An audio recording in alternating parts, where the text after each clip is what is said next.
I all hope you are doing well. As we all know, the Karnataka High Court pronounced the hijab judgment yesterday, where the court answered the 4 issues that they have made out of the 11 days hearing, and the answer is that they upheld the government notification. The Karnataka High Court on Tuesday upheld the restriction on Muslim women wearing a hijab in educational institutions. The 3-judge bench comprising Chief Justice Riduraj Avasthi, Justice Dixit and Justice J.M. Kazi. So if we are talking about the summary of the Karnataka High Court order, we can say that hijab is not an essential practice in Islam.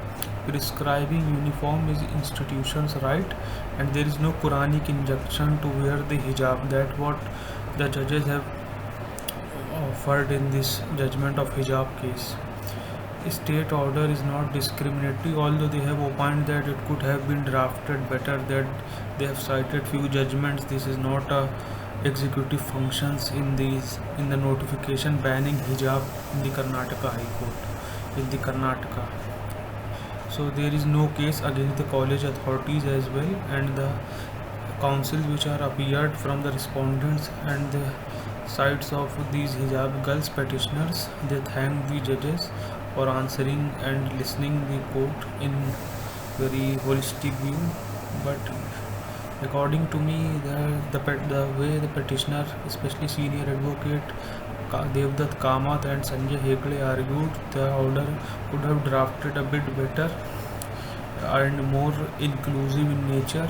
But as we all know that the petitioners moved now to the Supreme Court, I am hoping to have a concurrent view from the decision of the Karnataka High Court, and let's see what is going to happen in Supreme Court as the matter reaches.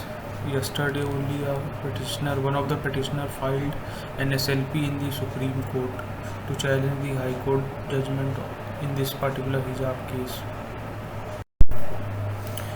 Court opined a very drastic and major opinion where I think the whole judgment is based upon.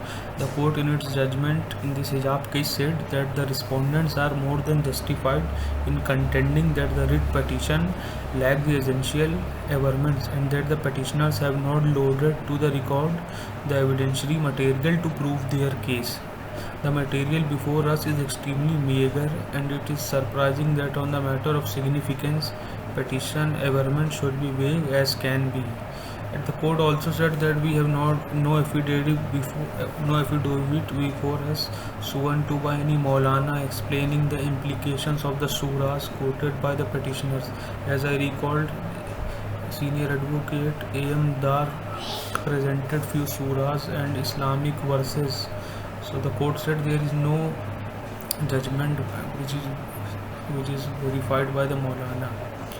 So now let's go. These are the major points from the judgment of the Karnataka High Court in this hijab case. And now, as the hijab ban is upheld by the Karnataka High Court, now the petitioners move to the Honorable Supreme Court of India, and we have to see that's what's going to happen there and what are the conversations and arguments which will be placed there. So please stay tuned, and please don't forget to subscribe the channel. Thank you.